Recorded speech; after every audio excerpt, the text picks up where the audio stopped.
नमः संस्कृताय। प्रिय विद्यार्थियों, आज हम प्रथमा विभक्ति के सूत्र के बारे में पढ़ेंगे। तो सूत्र क्या है प्रथमा विभक्ति का? पहला तो प्रातिपदिकार्थ लिंग प्रमाण वचन मात्रे प्रथमा। प्रथमा विभक्ति का उपयोग केवल प्रातिपदिक अवस्था में शब्द का अर्थ बतलाने के लिए अथवा केवल लिंग बतलाने के लिए अथवा प्रमाण अथवा वचन बतलाने के लिए किया जाता है। कि देखो, प्रातिपदिक, लिंग, प्रमाण और वचन मात्र के लिए प्रथमा विभक्ति का प्रयोग किया जाता है। तो उदाहरणार्थ केवल प्रातिपदिकार्थ, प्रातिपदिक का अर्थ है शब्द जिसको अंग्रेजी में बेस या क्रूड फॉर्म कहते हैं। प्रत्येक शब्द का कुछ नियत अर्थ होता है, परंतु संस्कृत के वैयाकरणों के हिसाब से किसी शब्द में जब अर्थ तक प्रत्यय लगाकर पद, जैसे सुप तिङन्तम पदम, सुप प्रत्यय का तो डाल दिया है हमने वीडियो, तिङन्त का भी डाल देंगे, न बना लिया जाए तब तक उसका अर्थ नहीं समझा जा सकता। अतएव यदि किसी शब्द के केवल अर्थ का बोध कराना हो तो प्रथमा विभक्त लगाते हैं। जैसे यदि केवल राम उच्चारण करें तो संस्कृत में यह शब्द निरर्थक होगा। यदि राम यानी विसर्ग लगा के प्रयोग किया जाएगा कहें तब राम शब्द के अर्थ का बोध होगा। इसलिए संज्ञा सर्वनाम विशेषण ही में नहीं, प्रत्युत अव्ययों तक में भी संस्कृत वैयाकरण प्रथमा लगाते हैं। जैसे नीचई उच्चई आदि यदि न लगाएं तो उन अव्ययों का अर्थ ही न निकले। दूसरा है प्रातिपदिकार्थ के अतिरिक्त लिंग, ऐसे शब्द जिनमें लिंग नहीं होता, जैसे उच्चई आदि अव्यय, और ऐसे शब्द जिनका लिंग नियत है, अर्थात मालूम है कि यदि यह शब्द केवल पुल्लिंग में होता है, जैसे वृक्ष, अथवा केवल नपुंसकलिंग में होता है, जैसे फलम, अथवा केवल स्त्रीलिंग में होता है, जैसे कन्या। इनको छोड़कर बाकी शब्दों के अर्थ और लिंग दोनों प्रथमा विभक्त के द्वारा ही जान पड़ते हैं। जैसे तट, तटी, तटम, यहाँ पर है तट, तटी, तटम। इन शब्दों में तट से यह ज्ञान होता है कि यह शब्द पुल्लिंग में है और इसका अर्थ किनारा है। तटी स्त्रीलिंग है और इसका अर्थ किनारा है। तटम नपुंसकलिंग है और इसका अर्थ भी किनारा है। तो तीनों लिंगों में यह अलग अलग शब्द नजर आते हैं। केवल तीसरा है केवल प्रमाण, जैसे प्रस्थो व्री, यहाँ प्रथमा विभक्त में प्रस्थ अर्थात आध शेर का प्रमाण विदित होता है। कितना? चावल, आध शेर चावल, इस अर्थ के लिए यहाँ प्रथमा विभक्ति है। चौथा है केवल वचन यानी संख्या, जैसे एकः, द्वौ, बहवः यानी बहुवचन। अब संबोधने च सूत्र है। प्रथमा विभक्त का उपयोग संबोधन करने में भी होता है। जैसे हे बालका, हे बालको, हे कन्या, हे कन्याओं आदि इसलिए संबोधन को अलग विभक्त नहीं मानते। ऊपर संज्ञाओं के रूप देते समय संबोधन के भी रूप कहीं कहीं दिए गए हैं। इससे यह नहीं समझना चाहिए कि संबोधन की भी 8वीं विभक्त होती है। रूप केवल आसानी के लिए दिए गए हैं, क्योंकि संबोधन करते समय प्रथमा के एक वचन में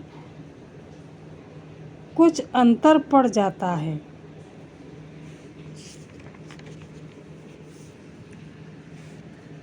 संस्कृत वैयाकरणों में ऊपर क और ख में लिखे हुए 2 ही सूत्र प्रथमा विभक्त के उपयोग के लिए मिलते हैं। अब प्रश्न उठता है कि सारे संस्कृत साहित्य में कृतवाच्य के कर्ता बालक गच्छते, कन्या फलम विष्णुते, लुब्धका वृक्षमारोहन्ते और कर्मवाच्य के कर्म में हरि सेव्यते, पिता पुत्र ताड्यते, भात्रा भगिनी पाठ्यते, भोजनम स्वाद्यते में जो प्रथमा विभक्ति मिलती है वह किस नियम अथवा सूत्र से सिद्ध होनी चाहिए? इसका समाधान इस प्रकार है।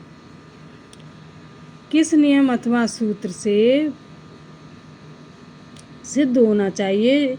इसका समाधान इस प्रकार दिया जाता है। संस्कृत भाषा में क्रिया अथवा व्यापार को ही वाक्य में प्रधानत्व किया गया है। क्या करना है इसके बारे में सबसे पहले पूर्ण निश्चय हो जाना चाहिए, फिर कर्ता कर्म आदि आवेंगे। ऊपर कारक का व्याख्यान करते समय कह आए हैं कि क्रिया से संबंध रखने पर ही कारक हो सकता है। अन्य भाषाओं में किसी भी कर्म को प्रधानत्व दिया गया है और किसी में कर्ता को, जैसे अंग्रेजी में कर्ता निश्चित हो जाता है, फिर उसके अनुसार क्रिया कर्म आदि आते हैं। परंतु संस्कृत में क्रिया का निश्चय हो जाना मुख्य है और उसका निश्चय हो जाने पर उसी के संबंध में अन्य कारक शब्द आते हैं। क्रिया बतला दी जाने पर उसके साथ जिस शब्द का जैसा अन्वय हो उस शब्द का वैसा कारक समझना चाहिए। उदाहरण कोई क्रिया जैसे गच्छत है, ले लीजिए। अब गच्छत से इन बातों का बोध होता है। गच्छत है, पठत है, बहुत सी क्रियाएं शब्द हैं। तो पहला है क्रिया वर्तमान काल में हो रही है। देखो गच्छत है मतलब पढ़ रहा है, वो जा रहा है, और पठत का पढ़ रहा है। इस क्रिया का संपादक कोई अन्य पुरुष एक वचन है। अब कोई ऐसा वाक्य ले लीजिए जिसमें गच्छत शब्द आता हो, जैसे राम मह ग्रामम गच्छते, या फिर पठत का राम पठते। इस तरह से राम पढ़ता है। इस वाक्य में 2 शब्द हैं जो अन्य पुरुष और एक वचन में है, अर्थात राम और ग्रामम। ग्रामम कर्म स्थानीय है, यह आगे द्वितीया के प्रयोग वाले सूत्रों से व्यक्त हो जाएगा, इसलिए यह कर्ता हो नहीं सकता। बाकी बचा राम शब्द, यही कर्ता हो सकता है। तो इसी प्रकार कर्मवाच्य के कर्म के विषय में भी क्रिया के साथ जिस शब्द का अन्वय लग जाएगा वही कर्म होगा। जैसे सेव्यते, यानी सेव्यते से यह पता चल जाता है कि कोई अन्य पुरुष एक वचन की संज्ञा कर्म हो सकती है। अब जिस वाक्य में सेव्यते क्रिया आवे, जिसका संबंध कर्म रूप ही से सिद्ध हो, अन्य से नहीं, वह कर्म होगा। जैसे हर सेव्यते इत्यादि में हरि। तो इस प्रकार यह सिद्ध हुआ कि कृतवाच्य में क्रिया का कर्ता और कर्मवाच्य में क्रिया का कर्म, यह भी प्रथमा विभक्ति में होते हैं। अब आती है या द्वितीय विभक्ति। तो प्रथमा विभक्ति का तो एक वीडियो और डाल चुकी हूँ, तो ये दोबारा से मैंने रिपीट करा दिया है जिससे और समझ में आ जाए। अब ये द्वितीय विभक्ति है। अब ये डॉक्टर बाबूराम सक्सेना के अनुसार है। तो पहला इसका सूत्र कर्तरीप्सितम कर्म, किसी वाक्य में प्रयोग किए गए पदार्थों में से जिसको कर्ता सबसे अधिक चाहता है उसे कर्म कहते हैं। पाणिनि ने कर्म कारक की इस प्रकार परिभाषा दी है, देखो, जिस वस्तु या पुरुष के ऊपर क्रिया का फल समाप्त होता है उसे कर्म कहते हैं। यह हिंदी तथा अंग्रेजी में कर्म कारक का लक्षण बतलाया जाता है, किंतु साहित्य में ऐसे अनेक उदाहरण आते हैं जिन पर क्रिया का फल समाप्त हो जाता है किंतु वे कर्म कारक नहीं माने जाते हैं। जैसे वह घर जाता है, यहाँ यद्यप जाने का कार्य घर पर समाप्त होता है तथा घर साधारणतः कर्म नहीं माना जाता। संस्कृत में भी घर को साधारण नियमों के अनुसार कर्म नहीं मानते, न जाने को सकर्मक क्रिया मानते हैं, सकर्मक क्रिया मानते हैं। घर को कर्म मानने के लिए साधारण नियमों के अतिरिक्त विशेष नियम हैं। इसी प्रकार और भी स्थल दिखाए जाएंगे जो कर्म के साधारण लक्षण के अनुसार कर्म के अंतर्गत नहीं होते और जिन्हें कर्म संज्ञा देने के लिए विशेष सूत्रों की रचना करनी पड़ी है। तो कर्ता जिस क्रियान्वयी पदार्थों को अपने व्यापार से प्राप्त करने के लिए सबसे अधिक चाह या इच्छा रखता है उसे कर्म कहते हैं। तो ये तो बतलाया गया है कि कौन सा कर्म है, कौन सा कर्मक है, कौन सा सकर्मक है। लेकिन विशेष जो सूत्र बतलाए गए हैं वो पहला है, कर्ता का चाह का अभिप्राय यह है कि यदि कोई पदार्थ कर्म आदि को अभीष्टतम हो परंतु कर्ता को उसकी प्राप्त अभीष्ट न हो तो उसकी कर्म संज्ञा नहीं होगी। जैसे माँ से स्व अश्वम बधनात्, उड़द के खेत में घोड़े को बांधता है। इस वाक्य में बांधने वाला अपनी बांधने की क्रिया के द्वारा अश्व ही को वंशगत करना चाहता है, अतएव बंधन व्यापार द्वारा अश्व ही कर्ता का अभीष्ट है।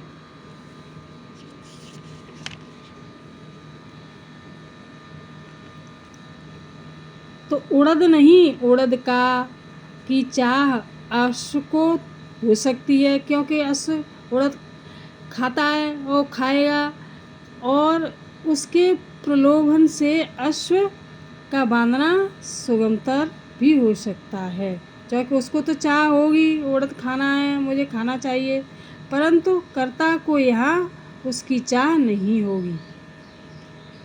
इस प्रकार यह स्पष्ट है कि कर्ता का इच्छा का ही प्राधान्य कर्म निर्धारण में निर्णायक होता है, न कि कर्ता से अतिरिक्त अन्य किसी की इच्छा का प्राधान्य है। तो वो पहला हुआ था नियम। अब ये दूसरा है, जिसे कर्म दी जाएगी वह पदार्थ कर्ता की क्रिया द्वारा उस कर्ता को अभीष्टतम होना चाहिए, अर्थात यदि उसी क्रिया से कोई पदार्थ ऐसे संबंध हों जिन सभी की सामान्य चाहना कर्ता रखता हो तो उन सबों में जो सबसे अधिक ईप्सित हो वही कर्म संज्ञा प्राप्त करेगा, दूसरे नहीं। जैसे पायसा ओदनम भुक्ते, दूध से भात खाता है, तो इस वाक्य में दूध भी भात ही की तरह कर्ता को प्रिय है, पर कर्ता अपने भोजन व्यापार द्वारा जिसको सबसे अधिक पाना चाहता है वह भात है, क्योंकि भात खाता है वो दूध से खाता है, न कि दूध, क्योंकि दूध पेय है, भोज्य नहीं। वह तो केवल भोजन क्रिया के संपादन में सहायक है। तो ये दूसरा नियम हुआ। अब तीसरा है, इसी कारण ब्राह्मणस्य पुत्रम पंथानम पृच्छत। इस वाक्य में यद्यपि पूछने वाला कर्ता पुत्र की अपेक्षा विज्ञ यानी जानना ब्राह्मण से ही रास्ता पूछना अधिक पसंद करेगा, तथापि ब्राह्मण की कर्म संज्ञा नहीं हो सकती, क्योंकि ब्राह्मण का पृच्छत यानी पूछता है क्रिया के साथ कोई संबंध न होकर पुत्र के साथ विशेष संबंध है, तो उसका तो पुत्र के साथ संबंध है। तो ये तीसरा नियम हुआ। अब यहाँ है, अब ये 15 मिनट का वीडियो हो गया। तो देखो, ख है कर्मण द्वितीया, दूसरा सूत्र है इसी का। तो कर्म को बतलाने के लिए द्वितीया विभक्ति का प्रयोग होता है। जैसे भक्त हरि को भजता है, इसमें हरि को कर्म है, इसलिए हर शब्द में द्वितीया करनी होगी। भक्तो हरिम भजत ब्रह्मचारी वेदम दीते, तो ये कर्मण का दूसरा है। तो ये वीडियो यहीं समाप्त है और आगे ज़्यादा लंबा वीडियो हो जाएगा, फिर हम अगले वीडियो में हम पढ़ाएंगे। तब तक के लिए नमः संस्कृताय।